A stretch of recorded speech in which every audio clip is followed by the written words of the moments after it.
വീട്ടിൽ മാത്രം വാസ്തു നോക്കിയാൽ മതിയോ? നമ്മളൊരു ബിസിനസ് തുടങ്ങാനായിട്ട് ഒരു മുറി എടുത്തു, അല്ലെങ്കിൽ ഒരു വലിയ ഹാൾ എടുത്തു. അപ്പോൾ അതിനകത്ത് നമുക്ക് വാസ്തു നോക്കേണ്ട കാര്യമുണ്ടോ? ഞാൻ എൻ്റെ വീട് വാസ്തുപ്രകാരം എല്ലാം കറക്റ്റ് ചെയ്തതാണ്, ഇനി നമുക്ക് വ്യാപാര സ്ഥാപനത്തിൽ നോക്കേണ്ടതുണ്ടോ എന്നൊരു ചോദ്യം ചോദിച്ചാൽ ഉറപ്പായും ഉണ്ട്. കാരണം ആ വീടിൻ്റെ ഒരു എനർജി നമുക്കുണ്ട്, അതിൻ്റെ ഒരു സൗഭാഗ്യം നമുക്കുണ്ട്, എല്ലാം ശരി തന്നെ. അതുപോലെ തന്നെ സ്ഥാപനത്തിലായാലും എല്ലാത്തിനും അതിൻ്റേതായിട്ടുള്ള ചില സ്ഥലങ്ങളുണ്ട്. അതാത് സ്ഥലങ്ങളിൽ അത് നമ്മൾ ക്രമീകരിക്കുകയാണെന്നുണ്ടെങ്കിൽ നമുക്ക് ശരിക്ക് കസ്റ്റമേഴ്സ് വരാനും നല്ല ലാഭത്തോടു കൂടി സെയിലുകൾ നടക്കാനും നല്ല ടേൺ ഓവർ ഉണ്ടാവാനും ഒക്കെ ഇത് നമ്മളെ സഹായിക്കുന്നതാണ്. അപ്പം അത് എന്തൊക്കെ കാര്യങ്ങൾ ശ്രദ്ധിക്കാം എന്നുള്ളത് നോക്കാം. ഇപ്പോൾ ഒരു മുറി എടുക്കുക. മുറി എടുക്കുമ്പോൾ അതിൽ നമുക്ക് ഇരിക്കാനായിട്ട് ഏത് ഭാഗം, അപ്പോൾ ഇരിക്കാനായിട്ട് ഏത് ഭാഗം എന്ന് പറഞ്ഞു കഴിഞ്ഞാൽ നമുക്ക് ഒറ്റ വാക്കിൽ അതിനെ കംപ്ലീറ്റ് ചെയ്യാൻ പറ്റില്ല. കാരണം കിഴക്ക് ദർശനമായിട്ടുള്ള ഒരു കടയാണെങ്കിൽ തെക്ക് പടിഞ്ഞാറ് ഭാഗത്ത് പോയി ഇരിക്കാന്ന് വെച്ച് കഴിഞ്ഞാൽ ഏറ്റവും പുറകിലൊരു മൂലയ്ക്ക് പോയിരിക്കുന്ന അവസ്ഥയായിരിക്കും. അപ്പം ഇത് സാധനം വാങ്ങിച്ചിട്ട് പൈസ അടയ്ക്കാൻ വരുന്ന ഒരാൾ ആ മൂലയിൽ പോയി വാങ്ങിക്കണമെന്നില്ല. അത് നിങ്ങൾക്കും കസ്റ്റമർക്കും ഒരു ബുദ്ധിമുട്ടാവും. അങ്ങനെയാണെങ്കിൽ സൗത്ത് ഈസ്റ്റ് ഭാഗത്ത് നോർത്തിലോട്ട് നോക്കി നിങ്ങൾക്ക് അവിടെ ആ ഷോപ്പിൽ ഇരിക്കാവുന്നതാണ്. അതേസമയം ഇത് വടക്ക് ദർശനമാണെങ്കിലോ, വടക്ക് ദർശനമാണെങ്കിൽ വടക്ക് പടിഞ്ഞാറ് ഭാഗത്ത് നമുക്ക് ഇരിക്കാവുന്നതാണ്.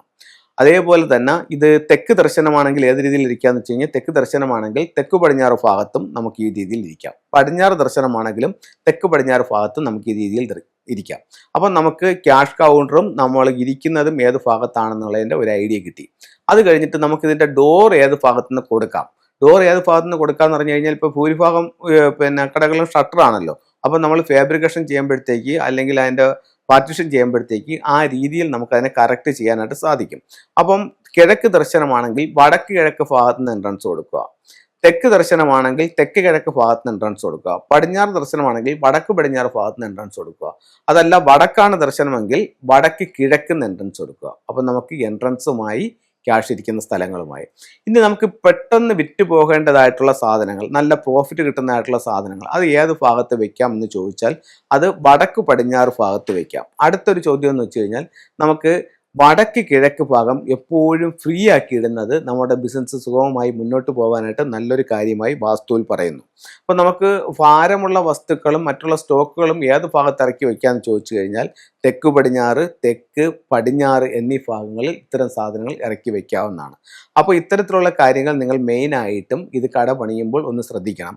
അതുപോലെ തന്നെ നമ്മുടെ സ്ഥാപനത്തിൻ്റെ നേരെ ഓപ്പോസിറ്റായിട്ടോ അല്ലെങ്കിൽ എൻ്റെ ഫ്രണ്ടിലായിട്ടോ വാതിലിൻ്റെ നേരെയോ ഇലക്ട്രിക് പോസ്റ്റുകൾ, ട്രാൻസ്ഫോമർ എന്നിവ ഇല്ല എന്നുള്ള കാര്യവും നമ്മൾ ഉറപ്പുവരുത്തേണ്ടതാണ്. അപ്പോൾ നമുക്ക് അത്തരത്തിൽ ആർക്കെങ്കിലും എന്തെങ്കിലും ചെയ്തിട്ടുണ്ടെന്നുണ്ടെങ്കിൽ നമുക്ക് ഒരു ബാക്വ മിറർ അവിടെ വെച്ചുകൊണ്ട് ആ ഒരു ദോഷത്തെ നമുക്ക് പരിഹാരം ചെയ്യാം. അപ്പോൾ ഇതാണ് ബാക്വ മിറർ എന്ന് പറയുന്നത്. ഇതിൻ്റെ ഈ 3 മുറിയാത്ത വരകൾ വരുന്ന ഭാഗം മുകളിൽ വരുന്ന രീതിയിൽ ഇത് സ്ഥാപനത്തിൻ്റെ മുകളിലേക്ക് വെക്കാവുന്നതാണ്. പിന്നെ മെയിൻ ഡോറിൻ്റെ മുകളിലേക്ക് വെക്കാവുന്നതാണ്. അതിനോടൊപ്പം തന്നെ അതിൻ്റെ ലെഫ്റ്റും റൈറ്റും ഓരോ ഫ്യൂഡോഗിൻ്റെ സിമ്പിൾസും നമുക്ക് വെക്കാവുന്നതാണ്. ഇതാണ് ആ ഫ്യൂഡോഗിൻ്റെ സിമ്പിൾസ്. ഇനി നമുക്ക് കടയെല്ലാം ചെയ്തു, അപ്പോഴത്തേക്ക് നമുക്ക് ബിസിനസ് അത്ര സ്മൂത്തായിട്ട് പോകുന്നില്ല. നമ്മുടെ ബിസിനസ്സിനൊന്ന് വർദ്ധിപ്പിക്കാനായിട്ട് നമുക്ക് എന്ത് ചെയ്യാം എന്ന് ചോദിച്ചാൽ, അപ്പോൾ നമുക്ക് അവിടെ മെയിനായിട്ട് എന്താ വരേണ്ടത്? സമ്പത്താണ് വരേണ്ടത്. അപ്പോൾ സമ്പത്ത് നമ്മളിലേക്ക് കൊണ്ടുവരാനായിട്ട് ഇത്തരത്തിലുള്ള ഒരു 3 legged ഫ്രോഗിനെ നമുക്ക് വെക്കാം.